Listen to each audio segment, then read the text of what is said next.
setia mengikuti Yesus sampai di puncak Golgota itu siapa? Bukan para rasul. Yosef juga tidak kelihatan. Tapi yang selalu setia adalah Bunda Maria. Yang saya kasihi Romo Goris, Romo Clemens, Frater.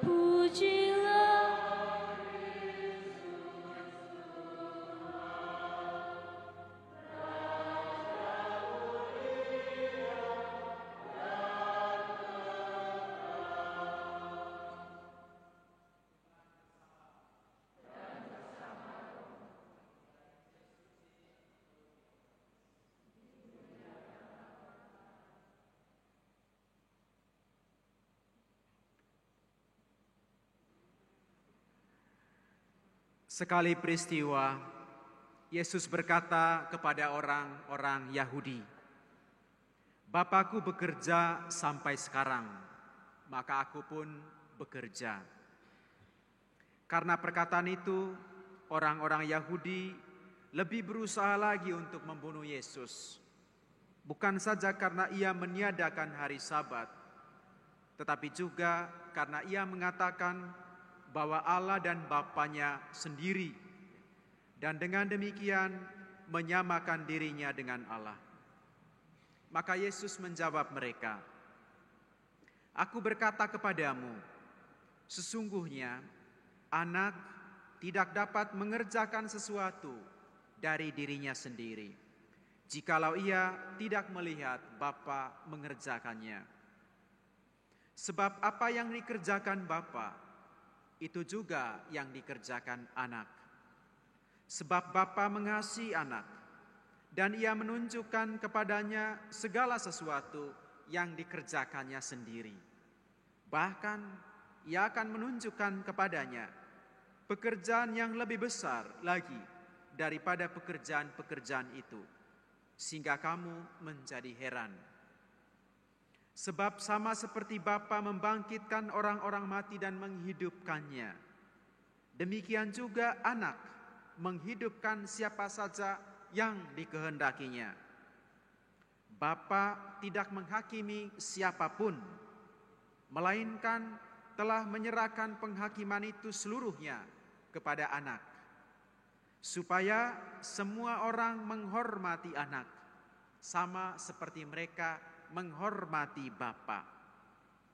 Barang siapa tidak menghormati anak, ia juga tidak menghormati Bapa yang mengutus dia. Aku berkata kepadamu, sungguh, barang siapa mendengarkan perkataanku dan percaya kepada Dia yang mengutus aku, ia mempunyai hidup kekal dan tidak turut dihukum. Sebab ia sudah pindah dari dalam maut ke dalam hidup. Aku berkata kepadamu, sungguh, saatnya akan tiba dan sudah tiba, bahwa orang-orang mati akan mendengar suara Anak Allah, dan mereka yang mendengarnya akan hidup. Sebab sama seperti Bapa mempunyai hidup di dalam dirinya sendiri, demikian juga diberikannya kepada anak. Anak mempunyai hidup dalam dirinya sendiri. Dan Bapa telah memberikan kuasa kepada anak untuk menghakimi, karena ia adalah anak manusia. Janganlah kamu heran akan hal itu, sebab saatnya akan tiba bahwa semua orang yang di dalam kubur akan mendengarkan suara anak. Dan mereka yang telah berbuat baik akan keluar dan bangkit untuk hidup yang kekal. Tetapi mereka yang telah berbuat jahat akan bangkit untuk dihukum. Aku tidak dapat berbuat apa-apa dari diriku sendiri. Aku menghakimi sesuai dengan apa yang aku dengar, dan penghakimanku adil. Sebab aku tidak menuruti kehendakku sendiri, melainkan kehendak Dia yang mengutus aku. Demikianlah sabda Tuhan.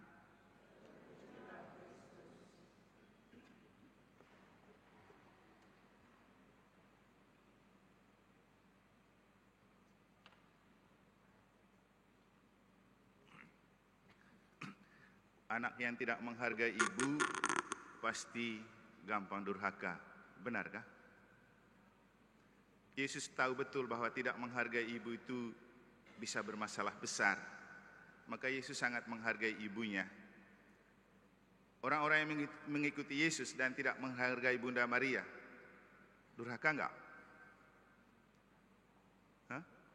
Ini kan legioner Maria semua. Kamu harus bisa menjawab. Kalau kita menjadi pengikut Yesus dan tidak menghargai Bunda Maria, ibunya, durhaka enggak? Hah? Berani mereka menjawab. Nanti Romo Goris jelaskan kepada mereka ya. Bapak Ibu Saudara-saudari, ini adalah pertanyaan awal dan pernyataan awal untuk menggugah hati kita sebagai orang Katolik. Perlu kita dekat dengan Bunda Maria. Sekarang ini kita sedang dalam masa mengenang dan memperingati jalan salib Yesus dari rumah Pilatus sampai ke puncak Golgota. Dan teman-teman OMK banyak ikut di tablo. Tapi saya senang sih hari ini mereka banyak yang ikut Legio ini juga. Dan orang yang paling setia mengikuti Yesus sampai di puncak Golgota itu siapa? Bukan para rasul. Yosef juga tidak kelihatan. Tapi yang selalu setia adalah Bunda Maria. Yang saya kasihi Romo Goris, Romo Clemens, Frater, Suster, Bapak Ibu Saudara-saudari yang saya kasihi juga dan Bunda Maria. Sebelum kita melihat lebih jauh peran Bunda Maria bagi iman dan hidup menggereja kita, sebelumnya saya mengajak kita untuk memaknai apa yang terjadi dengan Yesus dalam Injil, juga untuk membantu kita memaknai tema yang diangkat oleh Legio Maria untuk rekoleksi kali ini. Bangkit dan bergerak bersama Bunda Maria untuk memiliki iman yang militan dalam pesiarahan harapan. Fokus kita pada iman yang militan. Apa itu iman yang militan? Dan bagaimana membuat iman itu selalu militan? Militan itu berarti punya daya juang. Makanya para tentara disebut militer. Karena mereka punya daya juang, jiwa korsa untuk berjuang sampai mati demi mempertahankan negara. Kamu yang hadir di sini adalah para legioner, legiun, tentara-tentara Bunda Maria untuk mempertahankan bahwa Bunda Maria itu penting dan perlu untuk iman Katolik, untuk menjadi pengikut Yesus. Dan sebelum Anda menjadi militer untuk mempertahankan itu, pertama Anda harus punya iman yang tangguh dan kuat. Iman yang tangguh dan kuat itu artinya tahan banting, tahan uji dalam kondisi apa saja. Dan iman yang militan itu berarti ketangguhan dan kekuatan iman itu dibuktikan dengan ketika kita sedang diselimuti oleh masalah dan persoalan hidup, kita tetap fight. Kita tetap berani maju. Maka sebenarnya Bapak Ibu, menurut saya, kalau bicara tentang iman yang militan, kita tidak perlu mencari orang-orang yang pandai berargumentasi tentang mempertanggungjawabkan iman Katolik. Ini juga saya singgung karena tadi saya di chat dari Keuskupan, nanti akan ada Romo Patris Allegro ke sini untuk seminar mempertanggungjawabkan iman Katolik. Karena bagi saya, mempertanggungjawabkan iman itu bukan soal permainan argumentasi, tapi bagaimana ketika hidup kita sedang diterpa, dicoba, diganggu, dililiti oleh masalah, saat itu kita tidak butuh adu argumentasi, butuh ketangguhan pribadi, butuh ketahanan iman untuk tidak lari dari kenyataan. Itulah militan. Maka menurut saya selalu bilang, mungkin besok waktu rekoleksi, juga saya akan ajak satu pasutri di Mataram yang punya pengalaman militansi iman ketika sejak SMA mereka pacaran beda agama dan tidak diterima oleh orang tua, tapi mereka tetap bertahan untuk sampai menikah Katolik. Dan ketika setelah menikah juga dicuakin oleh keluarga, mereka tetap bertahan menjadi orang Katolik. Itulah militan. Jadi bukan soal adu argumen seperti yang sering dibuat oleh para apologet seperti Romo Patris Allegro mereka itu. Jadi kita belajar dari Bunda Maria dan Tuhan Yesus untuk militan dalam iman. Dan bacaan hari ini menunjukkan kepada kita bagaimana membangun militansi iman ketika kita diterpa dan dipersoalkan. Misalnya, dalam Injil Yesus berbicara tentang, aku harus bekerja karena Bapakku sedang bekerja. Kata-kata Yesus ini membuat ahli Taurat dan orang Farisi marah. Mereka reseh dan sirik. Reseh dan sirik. Loh, siapa sih dia ini kok omong-omong tentang Bapa? Jadi mereka yang reseh kemudian kan. Reseh itu kan sikap dan gaya hidup yang mempersoalkan sesuatu yang sebenarnya bukan menjadi persoalan untuk orang. Nah, kita kan hidup seringkali menghadapi kondisi reseh. Kalau bukan kita yang reseh, orang yang reseh. Kita yang punya hidup, orang yang persoalkan, kan seringkali begitu kan. Kita yang punya masalah, orang yang ketar-ketir. Nah, seperti ini, kalau menurut saya, Yesus bicara tentang Bapa, no problem. Ngapain mereka yang marah? Ngapain mereka yang reseh? Ngapain mereka yang jengkel? Kenapa? Kalau saja Bapa tidak berkenan, Yesus bicara begitu, kan biarkan Bapa yang marah. Tapi kenapa orang Yahudi dan orang Farisi yang marah? Ada apa? Tidak merugikan mereka. Dan seringkali dalam hidup kita memang seperti itu. Sesuatu yang jadi persoalan orang tidak merugikan kita, kita yang reseh. Kita yang mulut tidak tenang dan tidak jelas. Nah, belum lagi hal kedua, sirik. Sirik itu kan iri hati. Dan itu adalah sikap yang selalu ada di dalam diri kita dan ada di sekitar kita yang bisa membuat kita iman tidak militan. Sirik itu dalam Injil kita dengar bahwa ketika Yesus menunjukkan bahwa dia dekat dengan Bapa, iri hatilah ahli Taurat dan orang Yahudi. Ngapain dia bilang gitu? Sombong sekali. Emangnya Bapa itu begitu gampang dekat? Padahal Yesus itu memang sangat dekat dengan Bapa. Karena apa? Yesus itu kan lahir ke dunia karena kehendak Bapa, dikandung dalam rahim Bunda Maria karena kehendak Bapa. Begitu Yesus sudah besar dibaptis di Sungai Yordan, Bapa memperkenalkan, inilah putra yang kukasihi, kepadanya lah hatiku berkenan. Bapa. Dan Bapa ini, itulah yang mengutus Yesus, dan itulah yang menjadi kiblat dan sumber kekuatan bagi Yesus. Mungkin ada yang masih ingat beberapa hari lalu saya berkhotbah tentang kita perlu mengenal Allah yang kita imani. Dan Allah yang kita imani oleh Yesus disapa sebagai Bapa. Hal yang kemudian membuat Gus Dur mengagumi Allah orang Katolik dan Kristen. Karena menyapanya dengan Bapa. Beda dengan teman-teman Hindu, menyapanya Om. Beda dengan teman-teman Gus Dur sendiri, menyapanya Allahu Akbar. Jauh sekali. Jadi relasi kita dengan Om tentu beda dengan kita dengan Bapa. Apalagi dengan yang tinggi, Akbar. Jadi Yesus itu menyapa Bapaknya Bapa karena dekat sekali dengan Bapa. Dan kedekatan itulah yang membuat Yesus berani berbicara seperti dalam Injil pada hari ini. Aku harus bekerja karena Bapakku sedang bekerja. Dan di bagian akhir Injil Yesus bilang apa? Aku harus melakukan apa yang dikerjakan Bapa dan dikehendaki Bapakku. Barang siapa menerima aku, dia menerima Bapakku. Siapa menghargai aku, dia menghargai Bapakku. Dan kata-kata ini justru membuat sirik orang-orang Yahudi dan ahli Taurat. Sebenarnya itu tidak merugikan mereka. Konkretnya Bapak Ibu Saudara-saudari, kita percaya pada Bunda Maria. Kita menghormati Bunda Maria dalam Gereja Katolik. Kamu lihat, yang reseh dan sirik itu orang-orang yang tidak mengenal Bunda Maria kan? Ngapain percaya Bunda Maria? Masa dia mengandung tanpa persetubuhan? Hebat apanya sih Bunda Maria itu sehingga harus berdoa? Sayangnya, bukan hanya orang yang tidak mengikuti Kristus yang berbicara gini. Kita yang mengikuti Kristus. Ada teman-teman gereja yang anti dengan Bunda Maria kan? Makanya tadi saya tanya kepada kamu. Hukum alamnya, anak yang tidak menghargai ibu itu durhaka. Yesus itu tidak pernah tidak menghargai ibunya. Lalu kita mengikuti Yesus dan tidak menghargai ibunya Bunda Maria, durhaka apa enggak? Menurut saya durhaka juga. Tidak bisa kita bilang saya pengikut Yesus tapi lupa bundanya. Bunda Maria itu tidak pernah melupakan Yesus. Buktinya apa? Sampai dengan dia mau menghembuskan nafas di kayu salib, dia bilang apa kepada muridnya? inilah ibumu, dan ibu, inilah anakmu. Dia menyerahkan ibunya kepada para rasul, rasul yang sangat ia kasihi. Sebuah pemberian yang jelas dan legal bahwa rasul itu adalah peletak pertama gereja. Maka Bunda Maria pada saat itu juga diberikan kepada gereja. Maka Bunda Maria adalah Bunda Gereja.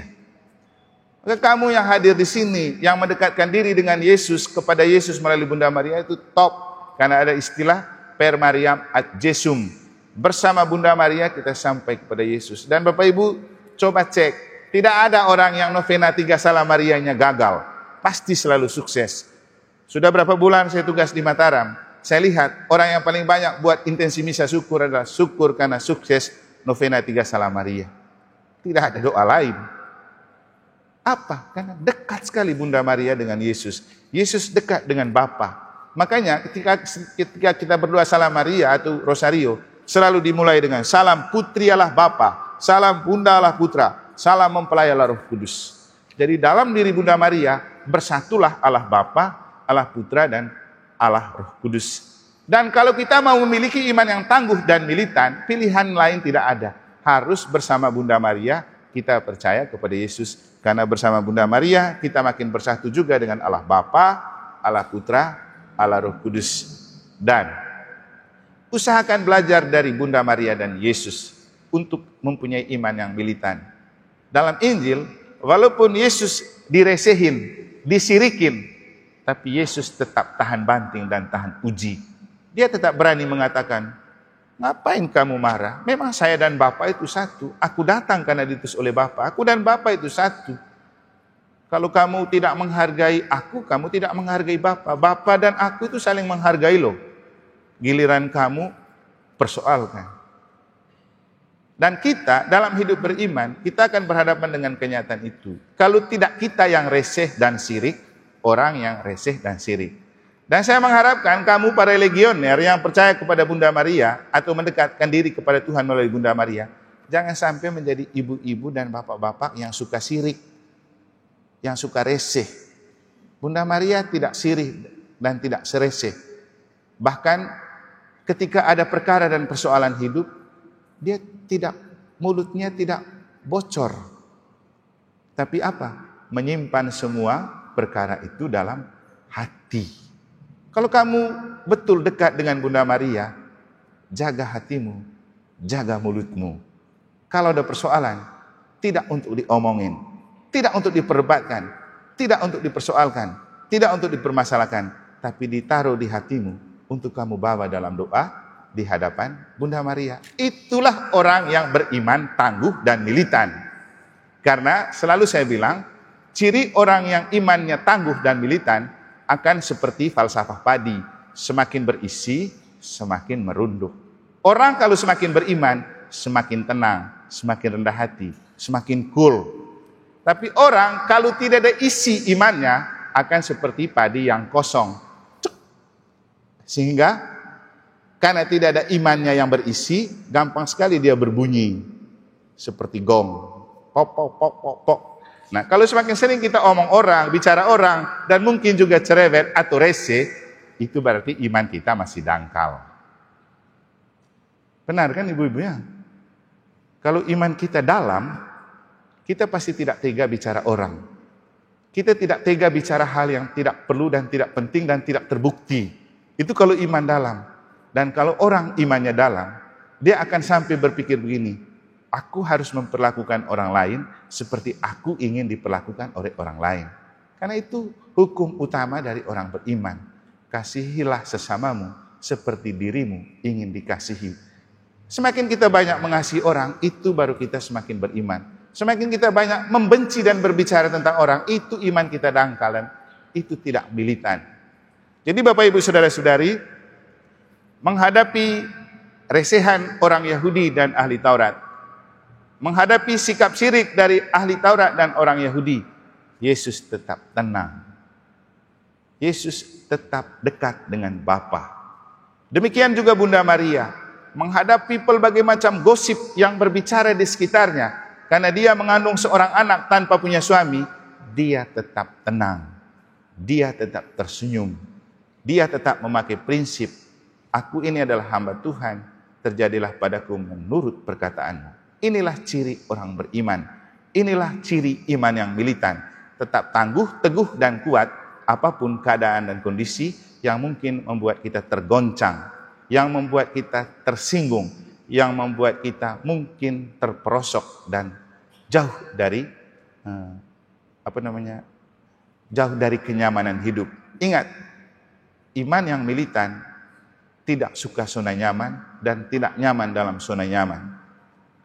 Orang yang punya iman yang militan akan selalu suka tantangan dan akan selalu suka kondisi yang menantang, yang baginya itu tidak zona nyaman, tapi dia berani mengambil itu untuk menampakkan bahwa dia tangguh dan kuat dalam iman.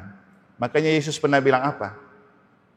Berbahagialah kamu bila kamu dihadapkan di mahkamah agama, di hadapan pengadilan, bila kamu dipersoalkan dan dipertentangkan. Pakai kesempatan itu untuk bersaksi. Bersaksi untuk menunjukkan kekuatan dan ketangguhan imanmu. Karena apa? Yang penting percaya, Roh Kudus yang dianugerahkan Tuhan akan membantu untuk kamu berpikir bagus, untuk kamu berbicara mantap, sehingga apapun yang kamu pikirkan dan kamu katakan tidak bisa dibantah oleh lawan-lawanmu. Bunda Maria, tokoh yang cool, tokoh yang selalu tampak adem.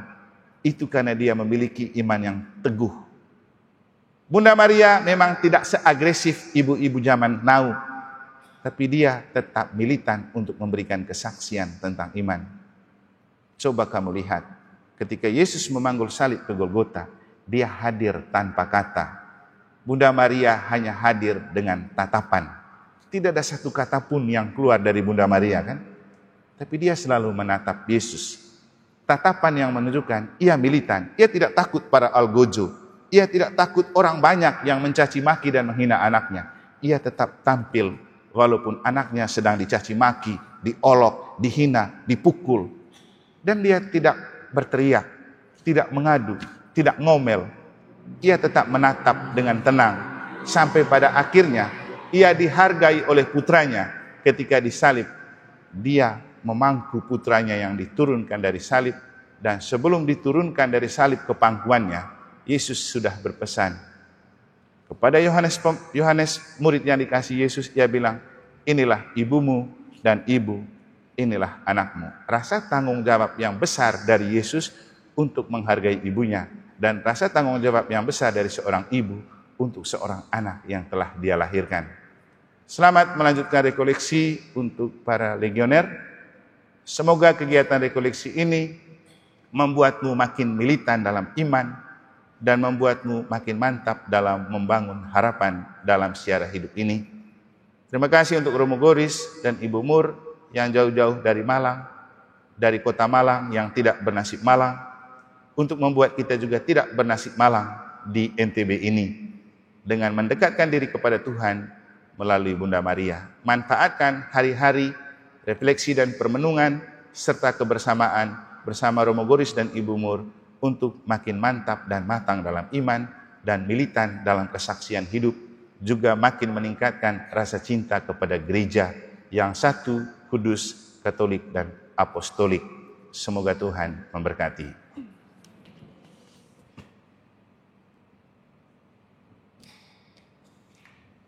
Mari kita lanjutkan dengan persembahan.